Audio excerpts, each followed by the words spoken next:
Well, g'day everyone. Second interview in the same number of days. Something again which I'm looking to bring to not only my clients but everyone who basically views these videos. Today I'm super pumped. I've got another friend of mine who we sort of got acquainted with when it came to my first sale of my own home about approximately nearly 10 years ago, and he's gone on to sell a few others of mine as well, and not only that, my family's properties as well. One of the best guys I know in the real estate game. Jason Betschwar, welcome, mate. Yeah, thank you, Mick. Geez, that's a pretty humble, mate, with that intro. Far out. I've got a bit to live up to, I think. Jace, we're in pretty unprecedented times at the moment. Yes. We'll dive straight into it, mate. Personally, yeah, sure. how have you adjusted, how the family adjusted over the past sort of 2, 3, 4 weeks? Yeah, look, obviously, it's been a big adjustment. I'm not going to sugarcoat it. I feel like, our world's kind of been tipped upside down and it's probably shaken up a little bit through all of the, the new requirements and adjustments. But I guess, Mick, like we've always been someone to adapt to the new way of doing things. So, I feel like, obviously there's still a lot of confidence out there, and that's probably the biggest thing I'd love for your viewers to take across from this interview that we do today. That, yes, there are some stuff going on, in the media and the stuff going on in the world, and it's not stuff to just sugarcoat. But through all of that, you still are able to, get through it. And I feel like there's a lot that sort of can be, that can be done during this time. Yeah, I mean, it's not going to last forever. Like everyone, the media and everyone else is saying, it's something that's it's going to ride over. And I think across, whether it's work or personal life, I think we all just have to use some common sense in our approaches, tweak what approaches we're using both business and at home. Whether it's the kids at home with schooling as well, we have to just be a little bit flexible during this time. Yeah, of course. Yeah. And so, mate, Jace, just for those who don't know you or haven't seen your face on a billboard anywhere around Fig Tree, there wouldn't be many. Mate, just give everyone a little bit of insight into you, bit of your background, where you grew up, and we'll go from there.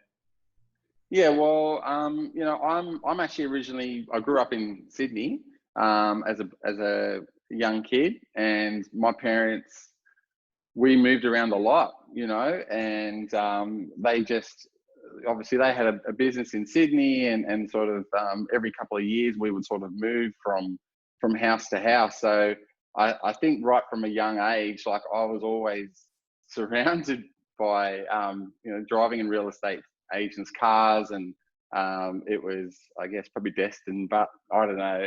It's funny that we ended up obviously having a great sort of childhood all around the city and the Blue Mountains, and but it wasn't until we sort of got to my high school years that we ended up moving down to Thurrool. And so I grew up, I guess, from my high school years at Bulla High School, and really got a love for the area, and made a few friends, and it was a really awesome change from what I was used to. So how long have you been in the real estate game, mate, in total? So in total, I've been doing it now for 10 years. Yep. So I started in 2010, and so I probably started when things weren't really great.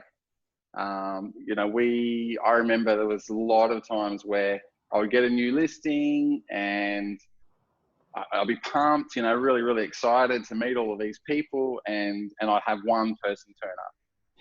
And I tell you, it's not a great feeling, Mick. Like when your vendor's pumped to sort of see what, how you went, and then you give them a call and you say, well, I have one person come through, and it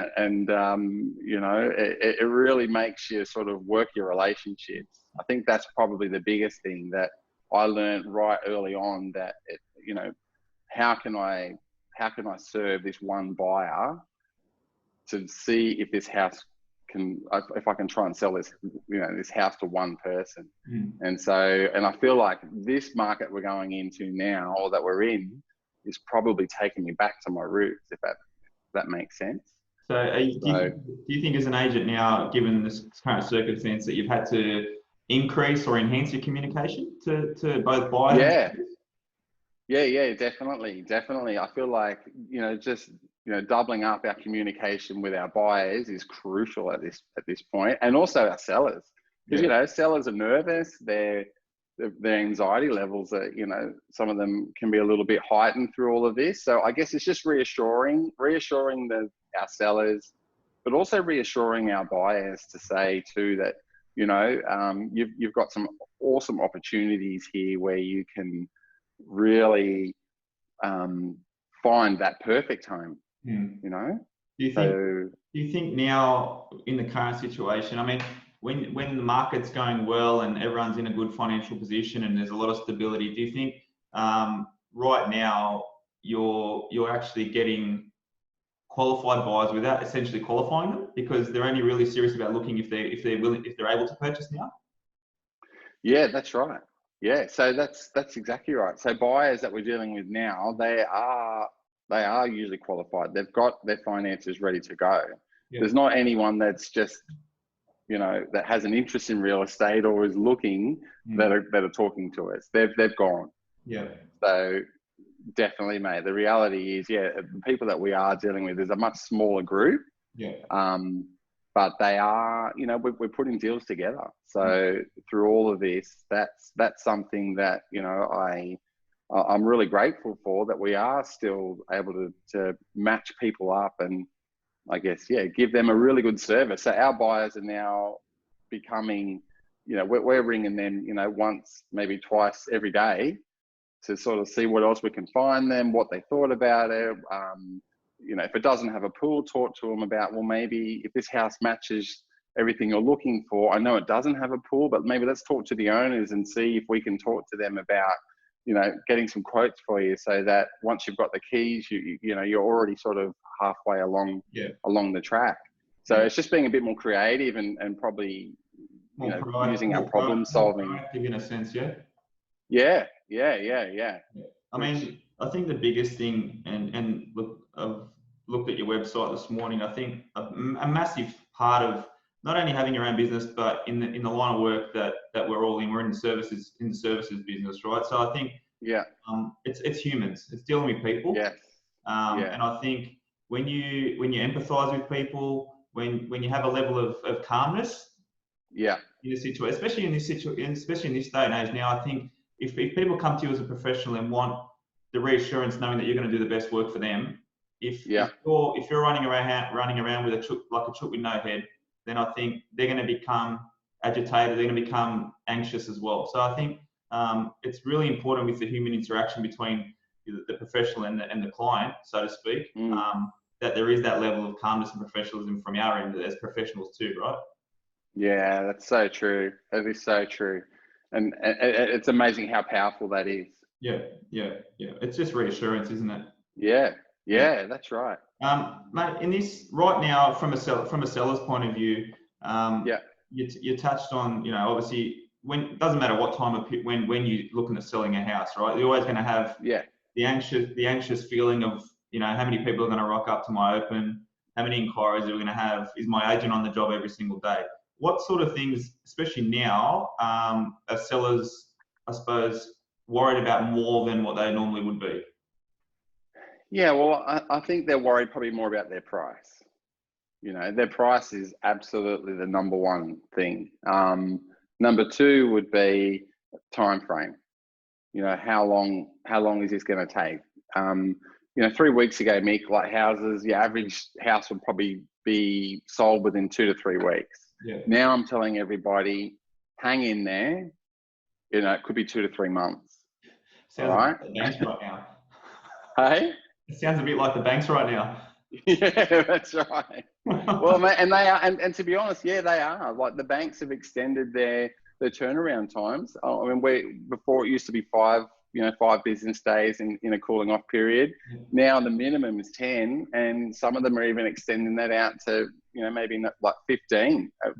It really, but it's, I guess, explaining those things up front so that it brings the anxiety levels of our sellers down, and as well as their expectations. So if their expectations, if you sort of set that all out at the start, and you say, well, these are the steps that we're going to take, and look, I've got your back. I'm going to hold your hand through the whole process. Look, we're probably not going to get there in the next 2 to 3 weeks. We'll get there in the next 2 to 3 months. But if you just follow everything that I say, I'll get you there.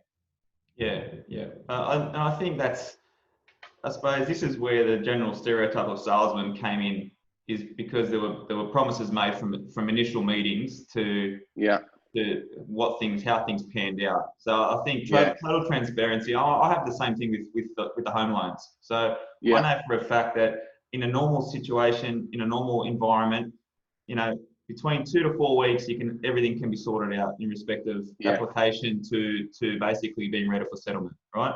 Now I've had in the last few weeks occasions where some deals haven't even been looked at by a bank for 4 weeks. Wow. So there you go. But the thing is that my clients are aware of that from day one. Where it's not, I'm not making a week or two promise. I'm telling them straight out that it's going to be at least 4 to 6 weeks before this transaction happens. See, mate, and that's perfect. And that way, there's no disappointment, is it? No. You don't have them hanging on every couple of weeks saying, Mick, what's going on? You've set out that plan, and expectations are set. Mate, for anyone, so let's look at the buyer's perspective. What's the most frustrating part for you when you're trying to sell a property from a buyer or a qualified buyer, or someone coming to you as a buyer? What's the most frustrating thing for you when you're trying to sell something? I think as a buyer, not knowing what they want. Like, that's probably the biggest thing. Just having. So do you suggest to, if you're looking at buying, to literally have a full checklist of things you need to tick off? They've got time now. There's no rush anymore. The urgency has definitely gone. So I would say to any buyers, look, just be clear about what you want. Make sure that you and your partner or you and your family are all on the same page. Right? Put down. The more clearer you can be, the more helpful we'll be able to be for them. Because if we have someone that says, right, I need a 4-bedroom, 2 bathroom, double car garage, but look, that garage has to be big enough to fit out. We've got extra stuff, or we might need a caravan space, or any of those sorts of things. Or no, look, we really want a pool as well. Like, there's all these extra little add-ons, which sometimes, like in a booming market, sometimes people can just overlook it. But when you've got a sort of a market where it's like this, people can be fussy, and they can go, I really like that house, like I was saying before, but geez, it's really important now for us. We've changed our criteria. We really do want that pool. The goalposts keep shifting. The goalposts keep shifting. So it happens. And I think, absolutely. I mean, look, I've you've sort of been through our process of trying to find our home. I think it's very hard to find the perfect home, right?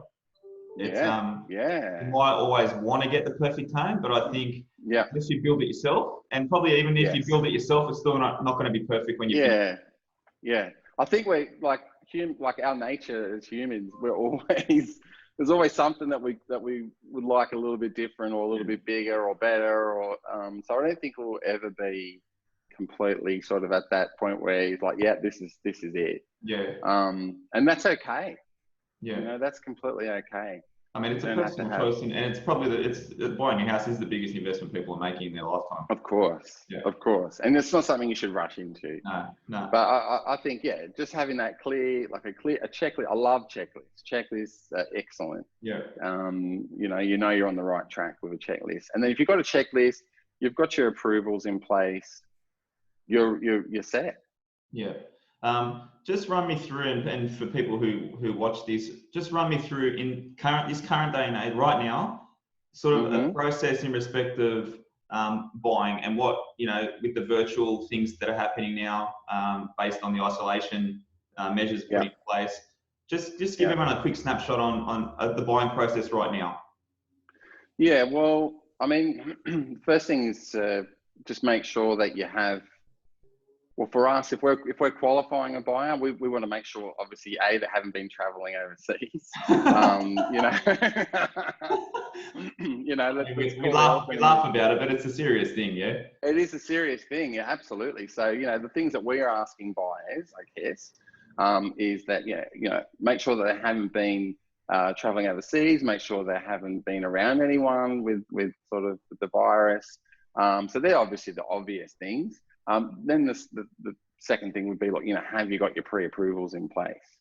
Like you said before, that could take 4 to 6 weeks to get that done. So it's not something where in the past you might be able to get it done in a couple of days or a week. So I'll jump in there, because with the banks and pre-approvals, and what I'm finding and what's been happening in that industry too is, generally pre-approvals are going to last for about 90 days from when you get the conditional, right?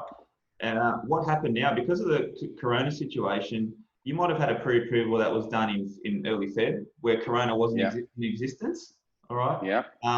And even though you've got a pre-approval in place, what will generally happen now is that if you're in an industry that's been affected from an employer, from a wage point of view, the banks can actually, in a sense, reassess that pre-approval. You might go and have a pre-approval, but if you've been laid off from when you originally got the pre-approval, then you're not gonna get the finance. Yeah.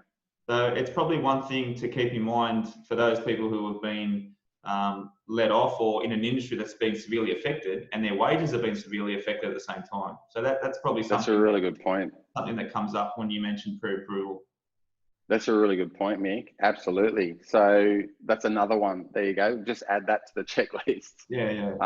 If your positions change since you were originally pre-approved, but people who are buying now are probably in a situation where they are stable. Yeah, that's generally the case. Yeah, most people are sort of stable, and they're ready to go. Yeah. So are you still doing So I mean, are you running virtual tours through your properties? Yeah. Yep. Yeah. So I guess going back to what you were saying before. So once we know they've got their pre-approval, we then get them to do a virtual tour of the home. Yeah. So we put virtual walkthroughs on pretty much all of our properties now, and they are definitely, it's warts and all views of the homes. And I feel like it just gives people that little bit more information, so that they don't have to jeopardize their health and safety or whatever, and go out and make and look at these homes if they're not comfortable to do that. So yeah, we've been finding there's been a lot of great feedback coming from that, just in this current market. I would say that, I have to be honest, like, it doesn't give me too many interactions though with people. So what that means is that people could be doing it at, walking through our homes at 10 o'clock, 11 o'clock at night, and they might find something that they don't like, and that might just turn them off, and there's no phone call to me, or there's no email, and so I can't really talk to them around those things. I think it's probably the human interaction point of view. You can probably read people too when it comes to inspections and open homes, and you can see the body language of people when they're coming through the doors. Yeah, that's right. And look, and I like to sort of think that I can, if there's a way we can work around something, I like to feel like I can problem solve a bit as well, and that's probably something that is missing from the digital format. But look, it's I guess it's a tool, it's available to us, and it definitely, for people who really like that, I feel like they will really appreciate that walkthrough. But I think it'll never, in my opinion, substitute for the real thing. No. But at least it's a part of our qualifying process though anyway. So at least if they've gone through the house on the virtual tour, they've got their pre-approvals, they're in a steady job, it's like, hey, let's get you in. Yeah. Do you think that this virtual world, so to speak, will form part of your ongoing business as an extra platform or an extra avenue? Yeah, it could. Yeah, yeah. Look, I think there's, I'm always open to change. Yeah. For me, I'm not like an old school dinosaur that just says no. It's got to be done this way. I love change. Like if I can see there's a benefit, if people are going to start saying to me, Jace, we love that, that virtual tool because that helped us buy this house, and I think that if it's something that's going to be of benefit. Yeah. Absolutely, mate. Yeah. We'll be open-minded with that for sure. Yeah. Yeah. Now, Yeah. mate, we'll move on from your early real estate days. Yeah. June last year, mate, you bit the bullet, went out on your own. Yes. Yeah. Yes. Uh, Yes. as we can see Betschwar behind you, Co. Betschwar Co. So we'll flip a little bit from the real estate game down to a business, to a business sense. Mm-hmm. Less than 12 months in, you've obviously had to deal with a lot in that first 12 months, given Yes. it too. What prompt? I mean, without going to behind the scenes, what prompted you to go out on your own? I think and this is myself and my wife. So it's always like my wife. I have to say, Mick, Natalie. We've been, even though like I've kind of probably been a bit more of a face of this business, like she has been my rock through this whole 10 years. And I don't think I could have done it without her, Yeah. to start with. So we've always just worked so well together. And I feel that we've always had the passion to, at some stage, go out on our own and sort of do things the way that we really have always wanted to do it. Mm-hmm. So I think the whole concept of going out on our own was sort of a bit of the time just felt right. Yeah. Yeah. We've got fantastic girls that work with us, and Katie and Layla, like we're pretty close. So Yeah.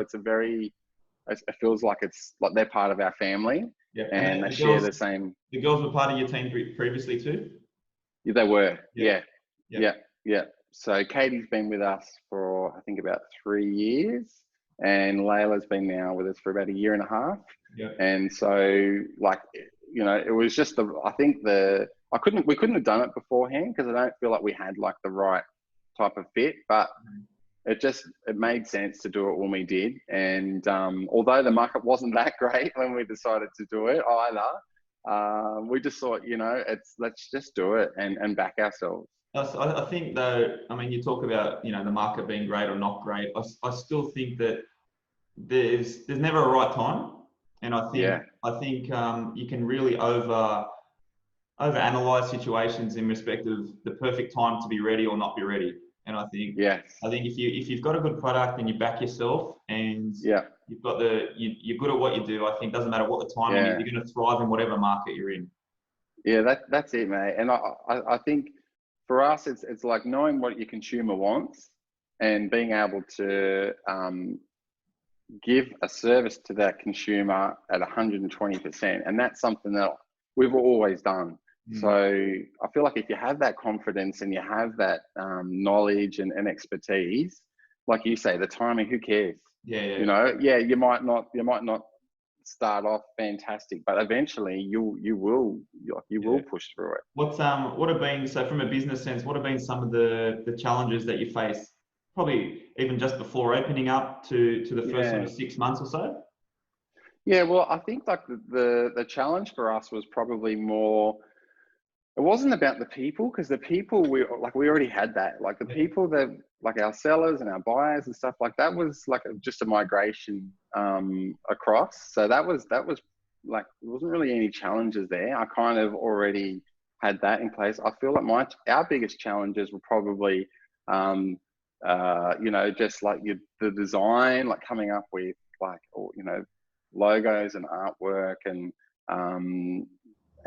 probably like website stuff, making sure that like all the when a buyer comes to the page that they could sort of navigate through to find the information that they need, but making it pretty so it was probably more around the aesthetics. Yeah. And I suppose more in your industry, the visual component plays a big part in it. Yeah, definitely. Yeah. Definitely. Like that's, and you know, so that's probably where our biggest learning curves were, because we were already a business. For a lot of people who might not know, we were a business within some of those bigger agencies that we worked for. Yeah. So we were operating as a business underneath those umbrellas. Mm-hmm. But once we'd sort of moved into this space and, you know, had a bit of fun with it, like that was, you know, creating the, you know, the spaces that we've got here. You know, the challenges were just then, I guess, making sure that people knew where we were, and making it easy for people to get the information. That was probably. But I'm being fussy here, Mick. I think you hit the nail on the head, and this is across any industry for anyone who wants to go into business or do what, even if it's just picking a professional career. You said the word fun, right? Yeah. And I think whatever you choose to do, and it's very easy for business owners to get caught up in the day-to-day transactions, the day-to-day dealings with customers, day-to-day life, work life. Yeah. That you lose the fun aspect. Yes. And I think it helps when you do something that you actually got a passion for, number one. But I think even if you're in a serious per se line of work, I think you have to make it fun or create a fun workplace for not only yourself. If you're a sole operator like myself, it's a bit hard for me to create my own discos here at work. But mate, I could see a disco ball in that office. I think that, mate, you could be onto something there. You should see the spare office. But what I'm trying to get at is, I love it. You have to laugh. You have to have fun on a daily basis on what you're doing. Oh, mate, I think the energy is really, really important, Mick. Like that's a big thing about our sort of mantra here. Like we have fun every day. If people actually saw what goes on in the, you know, behind the scenes here in the office, they would just crack themselves laughing. Like we goof around like little school kids, honestly. Hey, what about $1 million listing in Wollongong? Yeah. Mate, that would be pretty funny. That would be pretty funny. I don't think I've got the I don't think I'm probably qualify so much for that. I don't think I'm maybe cool enough or whatever, but but mate, it's good. It's great. We have fun every day, and I think if that fun ever stops, then I'll probably do something else. Yeah. We'll flip to let's look at you as a boss now. Okay. How do you see yourself as a leader? Is it something, I mean, when you have to manage, you sit at the top of a tree, so to speak, in respect of the sales structure and then the structure you have. How do you go with, and how are you managing, you know, the girls during this time? You know, what are you doing different now during this time with the girls in respect of communicating, or is there anything that you do different? And even if you want to pass on one or two little things that other people or other agents or other people in business, you know, can take away from it. No, that's really, really good question, mate. I never really saw myself as a leader. I guess, like, I don't like that hierarchy thing. I've never been comfortable with that. And Nat will tell you, my wife, that like that's been the biggest learning thing for me, to be, you know, how can I be the best so that everyone else can get the best from me, you know, like that's probably the biggest thing. But I'm learning, and I'm you know, I've made mistakes along the way, and I feel like I'm always self-evaluating all the time, how I can do things different, how I can do things better. We're pretty structured here, Mick, like, especially if you saw, so every morning without fail, we have our meeting. It starts at 8:30 and we get here, we've got coffees ready, and we go through every process in our job.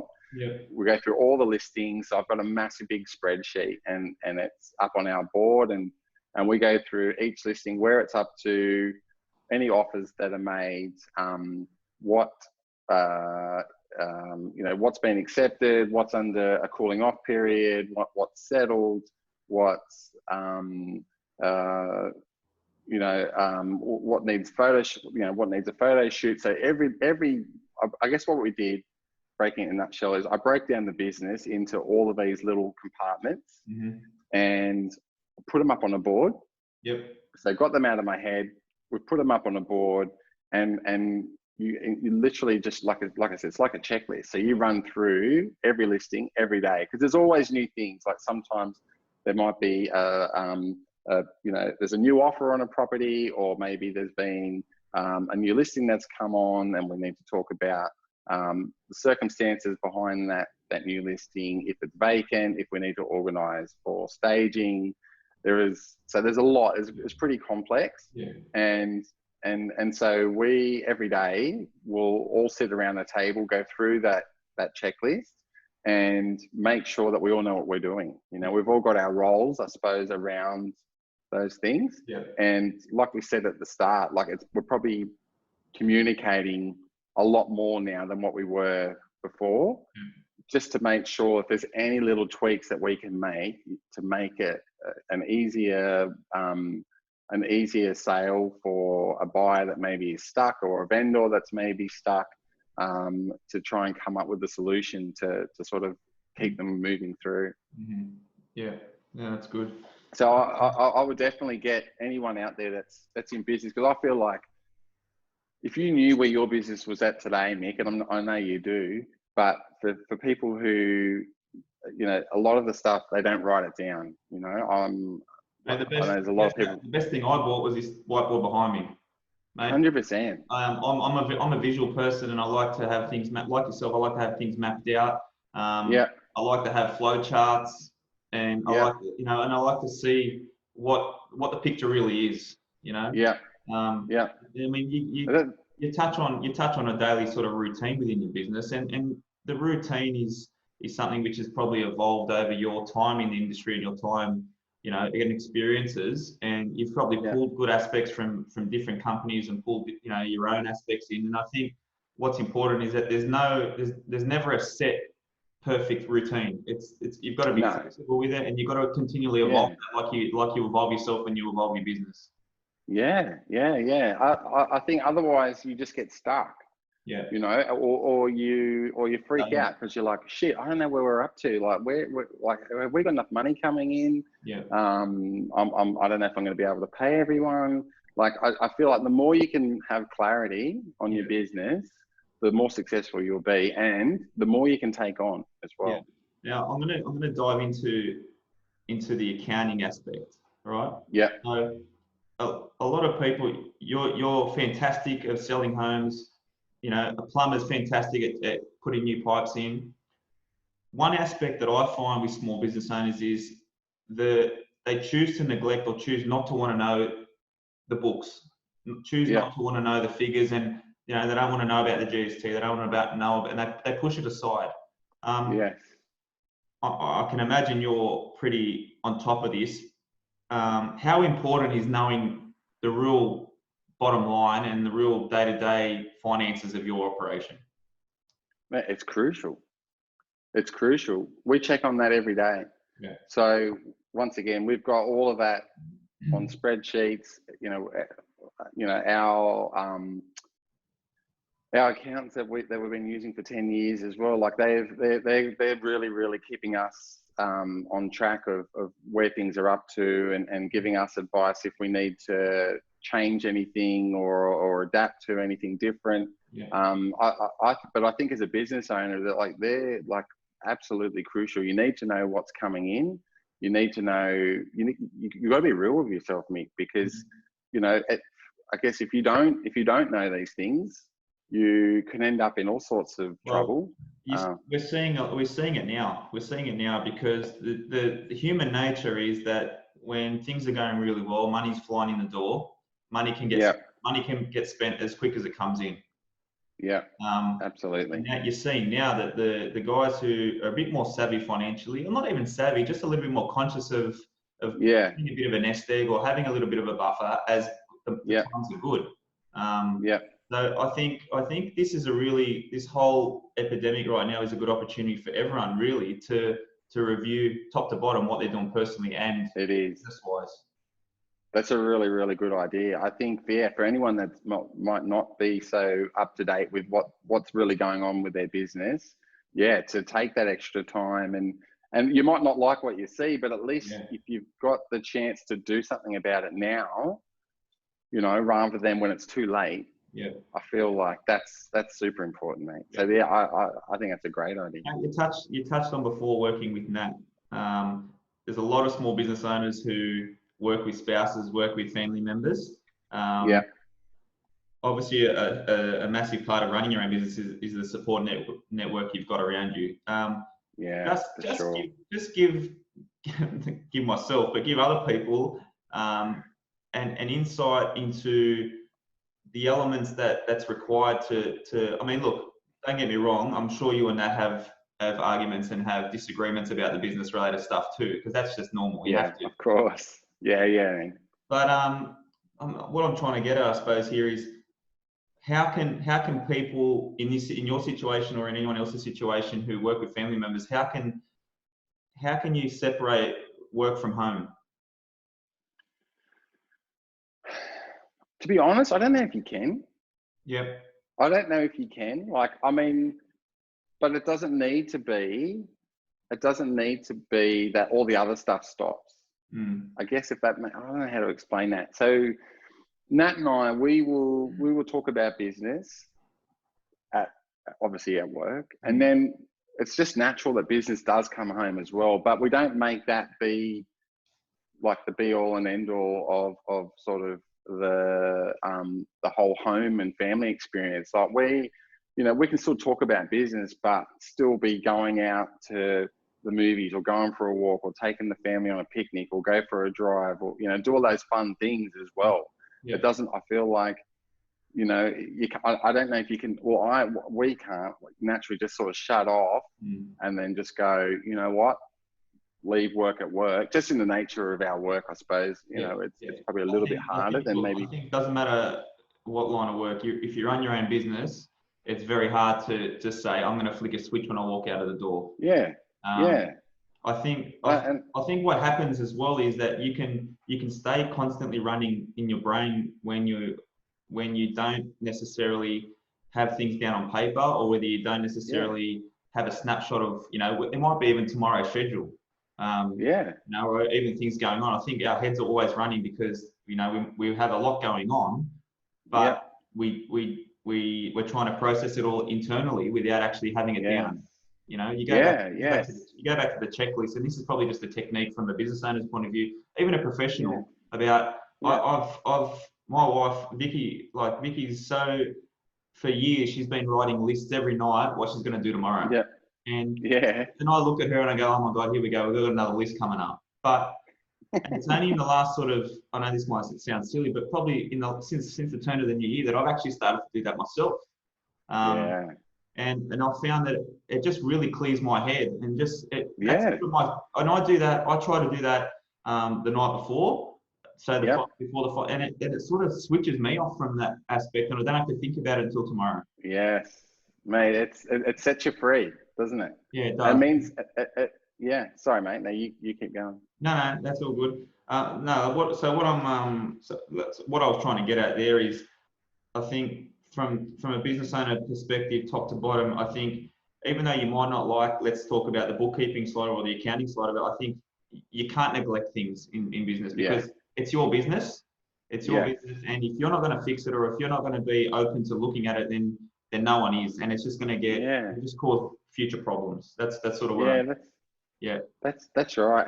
And I think it's important to identify maybe where those problems are, because if you can change those problems so that, you know, I guess like it's like a leaking bucket. If you can find out where all the leaks are, and I guess builds then like a solid business that doesn't have many leaks. Then hey, that's going to do is, you know, create extremely successful businesses in the future. And you can then focus your energy on positive aspects of the business. Knowing well, and probably relieving a lot of mental strain from the things that you know aren't going well as well. You know. That's right. Yeah, absolutely. Things that you thought maybe were important might not be that important. Yeah, exactly. You know, and it's not bad to get rid of them. So yeah, I think Mate, like you say, reviewing from. what's your point of view on, I mean, again, when you're working for your own enterprise, from your own mental and personal health, Yeah. it's very easy to get consumed in the office 12, 14, 16 hours a day.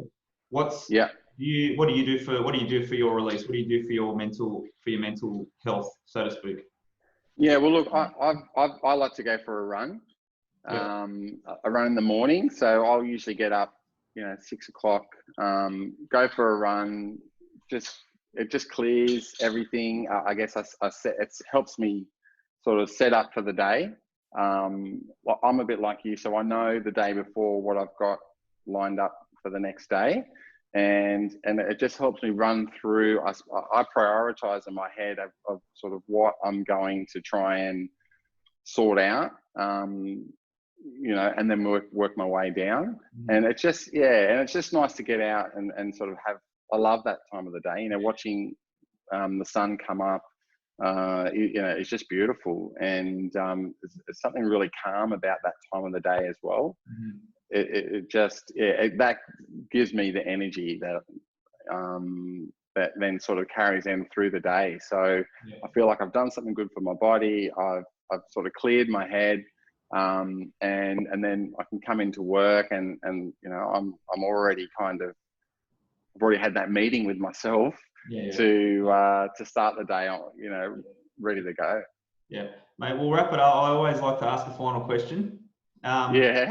If Jason Betschwar 10 years ago as a real estate or a novice real estate agent coming into the industry walked into your office right now and asked for one piece of advice, what would you tell Jason Betschwar of 10 years ago in respect to real estate? I would say make sure that you back yourself and don't question your like your goals and your mindset, and the rest will come through. I feel like real estate is definitely a mindset game. If that mind is set right from the get-go, that just back yourself and trust the process, it will work. And build relationships. Like that's another big thing, build as many relationships as you can right from day one and put them into some sort of system. Everyone keeps talking about these bloody databases, and I was fortunate enough to have a pretty good mentor. Shane, he was really good with that, and he just said, just get to know anyone and everyone that you possibly can. Try and be of some help to them, and the rest will work itself out. That's awesome. So that's good. I'm gonna thank you again for your time. I know this is taking time out of your working day. Pleasure, mate. Mate, to be on the. We'll do this again when as things develop, and we might even look to get you on a periodical basis to talk real estate and to talk markets updates and things like that as well. Happy to. I'll drop all your social accounts and everything in the posts and comments that I do for this one. Thank you. And but mate, once again, thanks heaps for the chat. It's always it's good to actually see people face to face in this day and age and to talk to people.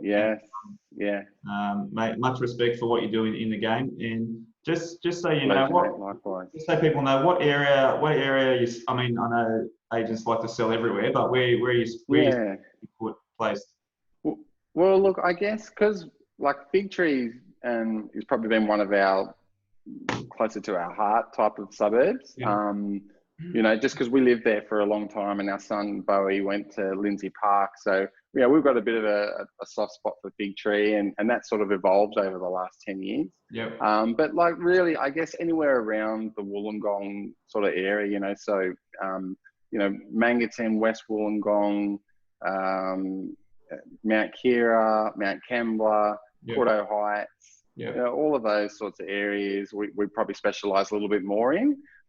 But we're open to pretty much anywhere anyway. That's good.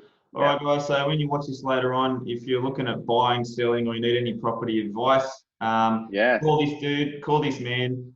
He's one of the best I know in the game. Won't bullshit to your face, and he'll tell you how it is, and he'll keep things real, mate. Jace, thanks again, mate. Thanks, Mick. You're a legend. Pleasure, And, buddy. we'll talk soon, mate. Sounds good, Mick. Take care, man. See you, bud. All the best. See ya.